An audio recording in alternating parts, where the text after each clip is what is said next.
Hello, and welcome to the second episode of the second series of the General Counselling podcast from Montresor Legal.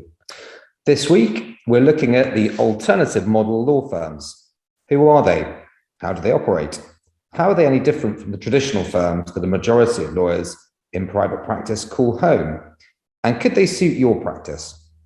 I'm joined by two pioneers in the sector from businesses with different operating models. Alice Stephenson is the founder of Stephenson Law. Originally HQ'd in Bristol, the firm is a limited company operating an innovative subscription model for high-growth clients in the tech, life sciences, energy, and sports sectors. Their use of innovative marketing and non-lawyer board directors from a range of industries has seen the firm grow rapidly from its 2017 inception.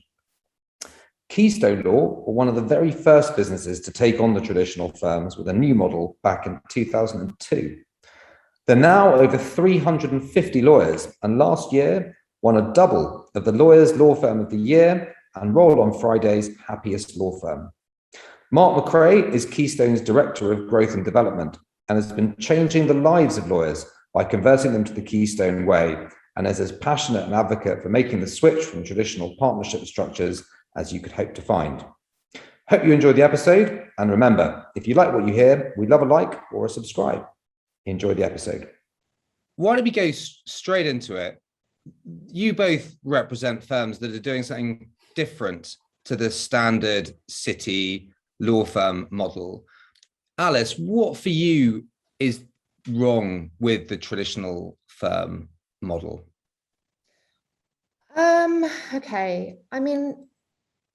I think a lot of the issues stem from the fact that traditional law firms are established as LLPs. And I think that what that primarily does is it drives a very short-term approach to the way that decisions are made, because the priority, the focus is generally on the partner's drawings for that year. And when it sort of looks at making longer term investments into their staff or into their technology, into their systems and processes, that's obviously going to result in a trade-off against the drawings that the partners are going to be able to make that year. And I think a lot of firms are in this position where actually the drawings are going to take priority. And I think that creates a bit of an issue within big law as such. And the way that we do things at Stephenson Law are really different. So we're set up as a limited company. We've got a board of directors. We have a share scheme to incentivize our staff. We're very much focused on the kind of long-term growth and investment of the business. I think that's probably the main. I think you see that as well, like even at the sort of high city firm level, if you suddenly start to see the profitability of these firms dip and they start losing key partners, you can see very profitable businesses blow up quite quickly in the way that you saw SJ Bowen a few years ago. So that's interesting. Mark, Keystone, how do you see the sort of issues and the problems with the big law model, and how do you guys approach the different? Well, I absolutely agree with what Alice says. I think, quite often firms are looking at the short term. And as you say, that it's the incumbent partners that are looking to make their income as great as possible without one eye for the future. They don't necessarily have a future in that firm, particularly if they're getting towards their retirement age. So you can see a sort of conflict at management level between those lawyers that are shortly to retire and those that see their position there in the longer term. And I can see that's a difficult way to operate. I mean, when lawyers come to Keystone, almost without exception, they cite as one of their primary reasons for looking outside of the traditional model as being the politics that they find in those models. It is endemic across all law firms structured in the traditional way, as I see it, whether they be small or large. And the politics of those firms are what is creating a difficult environment for lawyers in which to operate. And, it's funny that they still describe themselves in many ways as partnerships. I'm not sure that conventional law firms really are partnerships in the sort of old-fashioned understanding or meaning of the word. Far from it. They have become increasingly corporate, and the focus is all on profitability. The focus is all upon how the law firm can be more profitable, which I think then creates something of a conflict between lawyers looking to act in the best interests of their clients and the expectation on those lawyers to act in the best interests of their law firm. And I think that, the old days, partnerships was a wonderful way of operating. People knew each other. It was close. It was tight. People had a common sense of purpose. And I think that's slightly been lost. So you guys both have a slightly different approach to the alternative that your firms offer. Alice, do you want to just talk us through Stephenson Law and how that works, how it's different? You mentioned it's a limited company, but what's the sort of elevator pitch for Stephenson Law versus the traditional models? I mean, it's different in its structure. As I just mentioned, it's set up as a limited company. We have a board of directors, which is relatively small. And, as a board, what we do is we make decisions on the running of the company. And it's very much a case of who's the best person to sit on that board has a seat at the table at that board. It's not a case traditional law firms where you recruit people at a senior level based on their performance as a lawyer. Very much see it as a business and running it as a business by people who know how to run a business. And I think we have sort of very cultural differences to the more traditional law firms, because we're very focused on our growth plans. We're very innovative. We're very creative. And I think what that means is that everybody within the business kind of has a voice that we want to listen to and has a part to play in that. I think we all very much see ourselves on a bit of a journey, trying to do something different, trying to prove that it's possible to do something different within the legal industry. And I think there's kind of a real sense of everybody feeling a part of that. And are you aiming at a particular segment of clients? And are there any differences in terms of how you build them or the services that you offer those particular? Yeah, so I mean, our target clients are tech startups and scale-ups. And the way that we kind of offer our services is primarily through subscription models. We do provide legal services in the more traditional sense as well, but our core offering is our subscription model, and that's kind of the biggest part of our business. Okay. And Mark, from Keystone, I mean, Keystone, we're talking about novel and new companies, but Keystone have been around for a long time, publicly listed. How are you guys different from? Yes, well, I mean, you're quite right. Actually, Keystone's been around much longer. I think most people realise. We founded back in 2002, but the model is completely different to conventional firms. And I suppose I'd summarise the Keystone model as being a proposition for lawyers and offering them the best of both worlds. And the two worlds that I refer to are the best elements of being a sole trader. And by that I mean the independence, the autonomy, the control over one's practice and the way one works with one's clients. And the best aspects of being part of a large law firm, which of course there are many in terms of support, infrastructure, tools, a brand, and most importantly of all, of course, being surrounded by colleagues. So the model that we operate is one that engages lawyers who work with us as self-employed contractors, and we remunerate those lawyers through a share, a profit share, or rather a fee share arrangement, based on whether they bring the work into the firm and whether they do the work themselves or whether they refer that work onto others. So it gives individual lawyers who work with us that complete control over how they work and that autonomy, which gives them a wonderful way of being able to work with clients in a manner that suits them and the clients and doesn't have to suit the management team. It gives the opportunity to have a different type of work-life balance if that's important to them. But it effectively gives them complete control over how they work. And Keystone's role is to make sure that they have everything that they need to be able to operate effectively and to create the environment to allow them to get to know colleagues and work with them effectively too. And the similarities as I can see from what Alice has just said with Stephenson Law, is that the management team is a professional management team. It is a team that is there to look at all the elements and aspects of practicing law and ensure that the right tools are in place and the right environment is in place to support those lawyers. And I think that's quite a different setup, both for us and for Stephenson Law, in terms of running a law firm compared to the conventional firms that draw those managers and draw that management team from lawyers, as opposed to bringing in, I would describe, sort of professional board of directors to steer the firm in the right direction. So Alice, on your board, how many of the board are lawyers versus how many are non-lawyers? Well, we've currently got a couple of new people being added on. So we have 3 lawyers and 2 non-lawyers. Okay. And how harmoniously do they work together? How easy, or what are the challenges have you seen of having non-lawyers on effectively a professional services organization's board?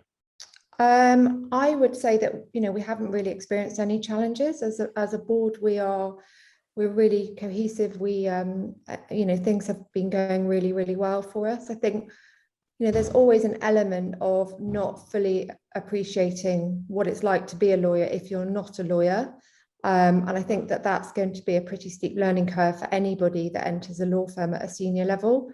But I don't think it's insurmountable. And I think the preconception that you can't run a law firm unless you're a lawyer, I think it is flawed. I think it is possible to bring people in to senior positions within law firms without that legal expertise. And in some ways, I think it's actually beneficial, because I think there's so much that we can learn from other industries and other businesses that I think getting that perspective into a law firm can be really, really valuable. I think one of the things I've noticed about both your organizations that will pick up that point is the marketing that you guys do. I think if you compare it to the traditional law firm marketing, both of you guys have a very innovative, very different, very, very sort of fresh approach to marketing. Alice, I remember you're one of the only people I've ever seen have a marketing video appear on Roll on Friday and not get absolutely taken to the cleaners for it, which must have been somewhat of a relief for you at the end of last year. Yeah. And then Mark, I know you guys have done sort of like guerrilla marketing stuff where you've had cages at Liverpool Street encouraging lawyers to break out of their Yes, that's often remembered very fondly. It was quite some time ago now, but yes, we put a lawyer, or rather he was actually an actor rather than a real life lawyer, in a cage on Liverpool Street, and he sat there I think for 3 or 4 days, getting increasingly dishevelled and upset by his predicament, until finally he burst out with the law set free tagline, and broke away and in the storyline joined Keystone Law. Yes, I mean, marketing, I think we're blessed by the fact that we're not constrained by convention. We are a disruptive business model. We were set up by an entrepreneur for entrepreneurial lawyers, and that sort of runs deeply through our DNA. And so perhaps we take some risks with our marketing that conventional firms might feel uncomfortable with, but it catches people's attention, it catches their eye, and positions us as the innovators and the disruptors. And of course, that does wonders for our brand and for catching the attention of lawyers who are looking for something different. And would you say the marketing that you both do is aimed predominantly at lawyers who could come and work for you guys and expand your firms like that? Or do you also have that sort of marketing tactics that are aimed at developing the client base? Alice? Sorry. Alice, do you want to? Yeah, I mean, our marketing is primarily targeted at our client base. Okay. We obviously do have an employer branding campaign, and that is a focus within our marketing strategy, but our primary marketing activities are client focused. Okay. Whereas Mark, I think for you guys, it's expanding. Well, the marketing campaigns you'll have seen and the attention that would have been caught was targeted at lawyers. We are a firm that grows in many ways by recruiting lawyers. The lawyers bring their clients, they bring the revenue with them, and as a result, the firm's revenue grows. But we essentially have two audiences, of course. We do have the legal market trying to catch the attention of lawyers who are looking for something different, but the marketing team equally, of course, is supporting the lawyers in their marketing initiatives and working with the lawyers to raise their profile. So the marketing team has two roles, and I wouldn't say one is dominant over the other. They are equally important for Keystone as a business, and obviously for the lawyers, incredibly important they have that marketing support to be able to develop their practices. When you look at, I mean, our audience, the people listening to General Counselling, tend to be big or big-ish lawyers within litigation, corporate, commercial, finance, working in-house or within a law firm. What if you were thinking, what are the preconceptions that people like that are going to have about breaking out of a traditional law firm structure? And what would you say to people who are thinking, sounds interesting, but they're a bit nervous about coming out of a traditional focused firm? Mark? Well, it's always been a bit of a challenge. You know, we introduced a new model into an industry that's been structured the same way for centuries. And you've got to persuade lawyers that they ought to question the conventional wisdom that a career should start and end in a model like the conventional firm has been structured. There is always going to be an anxiety to move away from that structure into something new.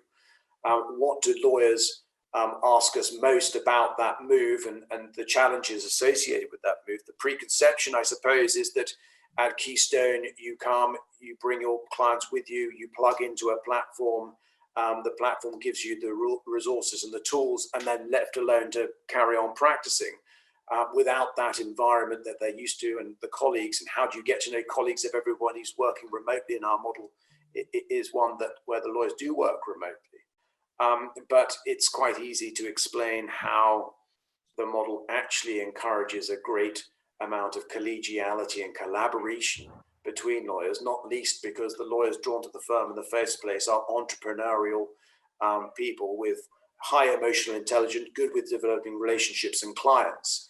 And the initiatives that we drive to bring those people together and explain to them that actually there is a very strong culture of collective working at Keystone, and quite easy to dismiss that preconception, I think. Alice, within Stephenson Law, I know the Keystone model is predominantly remote. Is that the same with you guys, or is it? Yeah. So you know, our default is that everybody works remotely from home. We are starting to work a little bit more sort of from co-working places, but you know, we've got lawyers since the pandemic. We've recruited lawyers from all over the UK, whereas before that we were centered around Bristol. But now we've got lawyers all over the place. So we kind of let our lawyers decide if they've got somebody within their area, if they want to go and spend the day working together in a co-working space, and that's absolutely fine. We just let them decide what works best for them, really. The way the traditional firms respond to this, and I think COVID's been an interesting development, because on the one hand, amazing for models like your firms, because it's gone from everyone having to be in the office in central London 5 days a week to a general acceptance that people can be as productive wherever they're logging on from, which I imagine was brilliant at the beginning. And now it's going to depend on how the incumbent traditional firms respond to that, because if they suddenly let everyone work from home the whole time, is that going to be a challenge for the firms that are looking to disrupt? And that was a key differentiator for them. Mark, have you seen any? Well, the impact of COVID, I imagine, has been pretty marked for you guys. But have you seen? You make an interesting point, of course. And you know, there was a time, of course, when everybody moved to remote working. There was a period of adjustment, and then a period of realization that this was fantastic and that they could work brilliantly well. Technology supported the way they could work with their team, and that preconception that I was talking about just earlier immediately fell away, because they were experiencing the fact that whilst they were working remotely, they could still interact with colleagues very easily, and they could still be supported remotely from wherever they were working. And I think, you know, that's that's been wonderful for us. One lawyer we recruited described it as a giant controlled experiment for Keystone Law. It gave everybody a little taste of what it could be like. And then, of course, people say, well, if everybody allows their lawyers to work remotely, doesn't that diminish what Keystone offers them? And I would always answer that question or that point by saying, the remote model that we operate is only one facet of the Keystone business model. And in fact, really quite a mundane one. It's far more interesting to talk about the flexibility the model gives people who are self-employed in terms of how they can work, the number of hours they choose to do, the fact that they can control rates and they can work with their clients hand in glove and have proper flexibility around building their practices and building their careers. And the remuneration model that we operate, meaning that they earn very much more in our model than they were being paid as salaried lawyers. So it's only one aspect. And I think what will be interesting is when law firms do start demanding that their lawyers return in some shape or form, and that is starting to happen now, whether that will create an opportunity for Keystone to bring on board those lawyers that do not want to go back to the office. And I suspect there will be lots of law firms insisting that lawyers return, if not now, then over the next 6 months, 12 months, because I think conventional firms are not very well set up to support remote working.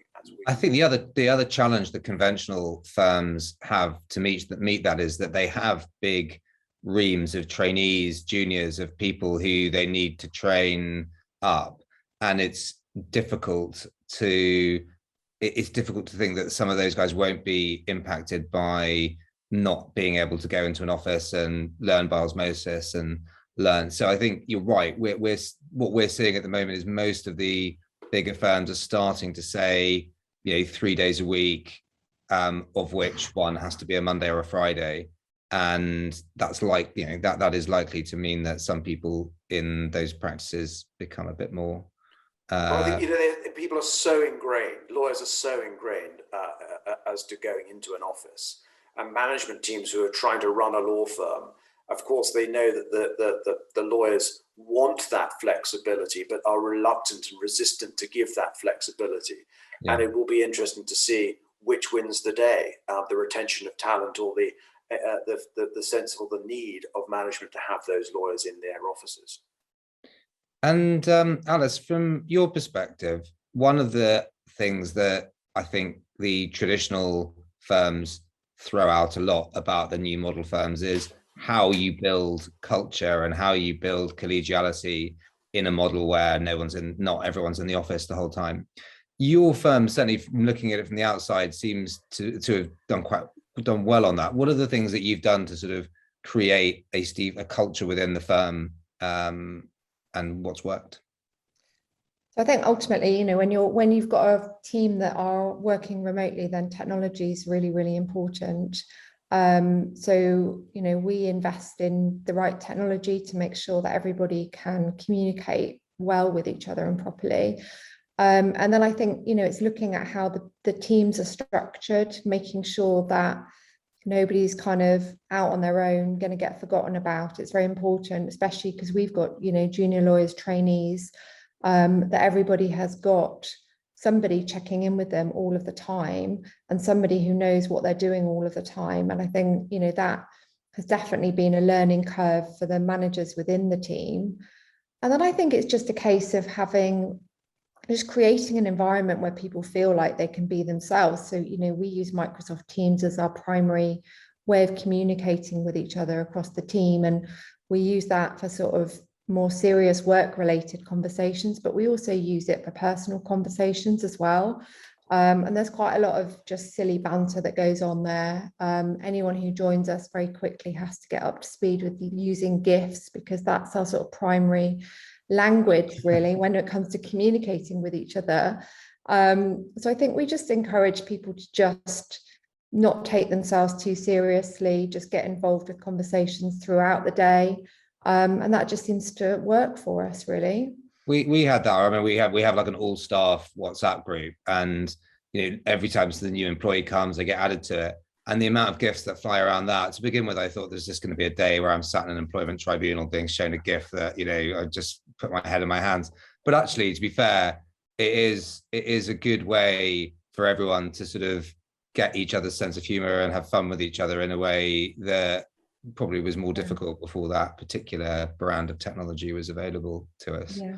Mark, similarly for you guys, because you probably have fewer junior trainee lawyers. That the Keystone sort of roster tends to be more senior. Indeed, yeah. And I guess the challenge for you guys is how you actually take all the different relationships those people have and make sure that the collegiality within them helps each other out. And how do you do that when everyone's working in different places? Well, it's fundamental to the success of Keystone that there is a very strong culture of collaboration and collegiality. And it's so important for us to ensure that lawyers know each other incredibly well, because you can't operate a full service law firm unless you know the people you're going to work with and the people you're going to refer work to. It always amuses me that conventional law firms talk about this being in an office as somehow instrumental to building culture within a law firm. I don't think that building relationships in an office is the right environment in which to do that. It's much better done outside of the office. You go into an office and everyone's got their heads down, everyone's trying to hit their targets and so on. You go out of, you never see the people on the floor above or below. If you come out of the elevator and turn left, you don't see the people who turn right. You see a very small crowd of people, but the firm presumes that everyone in the same building must know each other very, very well. You only get to know people well if you put in place initiatives and drive that relationship building. And we do it. I think technology is great, but there's no substitute from seeing people face to face. And it's been challenging, obviously, the last 18 months, but over the last couple of months, we've been hosting all sorts of lunches and drinks and parties. We're the Hurlingham for our summer party last month. And it's all about bringing those people together. It's bringing them together in fun, convivial environments to help friendships form. But it's also with the help of a colleague who we have who is specifically tasked with making introductions and helping lawyers get to know each other. They get to know the right sort of people. The people have the relevant expertise, that are operating in the same sort of sectors, that see the world in the same sort of way, that might be geographically close to one another, that can see each other outside the events we host. So it's about bringing people together. And we are fortunate in the fact that the people that are drawn, as I said, to the firm are very entrepreneurial, and they're good with people. They enjoy each other's company. They want to come to those events. And we're blessed by the fact we have no politics, which tend to put in barriers to building good relationships. And so what I describe Keystone as being for those lawyers is essentially a true partnership. They pick and choose the people they want to work with, and we help them form that partnership around them. But it doesn't come with all the strings of conventional partnership. This is a partnership in its truest sense, really. The other thing that the incumbent firms benefit from is, as clients develop and get bigger, and as matters get larger and more complicated and more strategic or whatever it might be, there's the element of you don't get fired for instructing PwC that comes in. And I'm interested to know, as you guys, as your firms develop and build client relationships, how do you keep hold of them as that firm? You say, Alice, you guys get into a tech firm right at the beginning, and then it catches fire and goes really big. What are the things that you can do to retain it as it starts to become on the radar of more traditional, larger law firms? I mean, I think it's a bit of a misconception that just because you're a small firm, you can't service a large client. We act for some really, really, really large companies, some of the largest companies in the world, actually. So, I don't think that this kind of concept of clients outgrowing us is a bit flawed. We've got a team of specialists. So we don't do every area of your law. We're not a full service law firm, but actually in the areas that we do specialize in, we're quite a sizable team.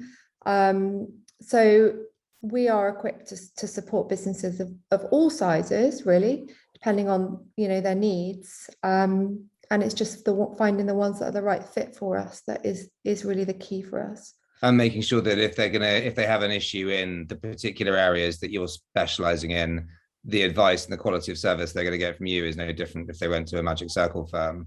but you're probably not going to. I'd like to think it'd be better in some cases. Sorry. Yeah, I was going to say exactly that. Very fair. Mark, what about from a Keystone perspective? I mean, if you don't have reams of trainees and paralegals, I guess it's going to limit some of the things you can do. Well, you say that, but actually not really. I mean, the model that we operate is as I keep mentioning, flexible. And of course, that means that when big cases come in or big transactions come in, one can build a team to service that case or service that transaction. One relies on other new model firms such as lawyers on demand and the type that can provide the resource that you need to do those big deals. And that is the way we do it. We employ a pool of more junior lawyers to support our lawyers in an ad hoc way. But if something very big comes in, it's either bringing in colleagues from across the firm with the right expertise, or if you need someone more junior, going to those agencies that can supply the type of resource that you need. So you build the team up, but of course, when the transaction's over and the case is finished, those teams fall away and you don't carry the overhead.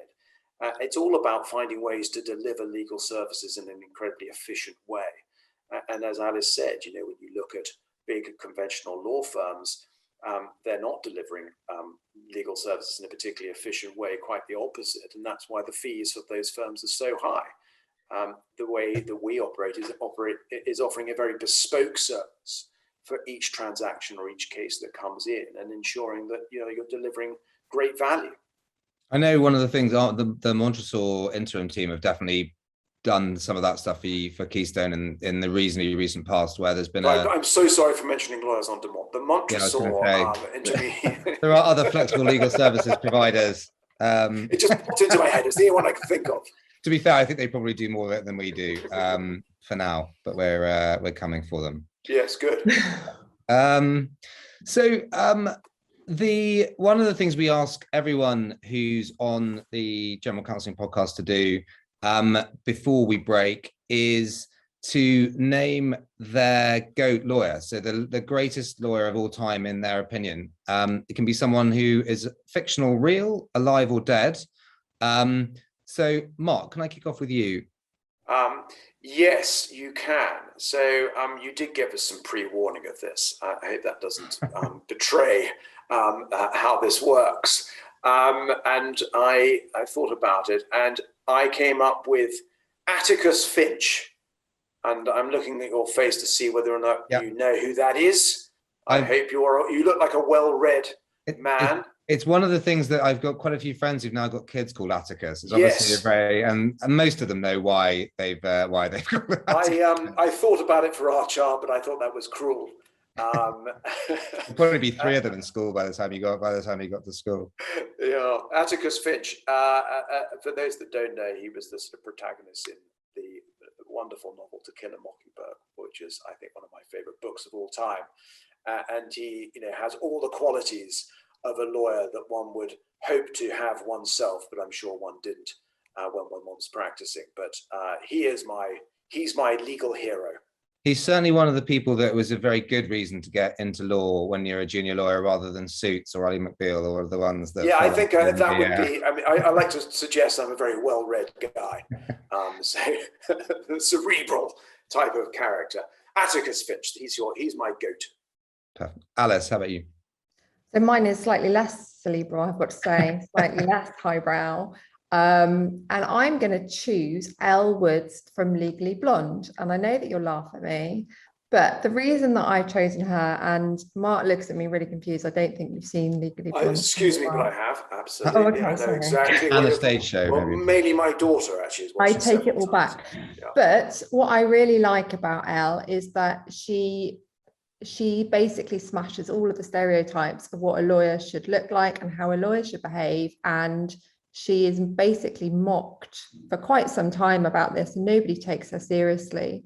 And then obviously at the end, everybody realizes that she's actually a really good lawyer and that they were all wrong in prejudging her in the first instance. So she is my GOAT.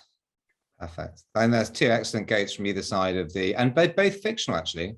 which actually is, I think, tends to be the more engaging ones, because when you're getting some of the real ones, you start to get quite dry quite quickly as to what.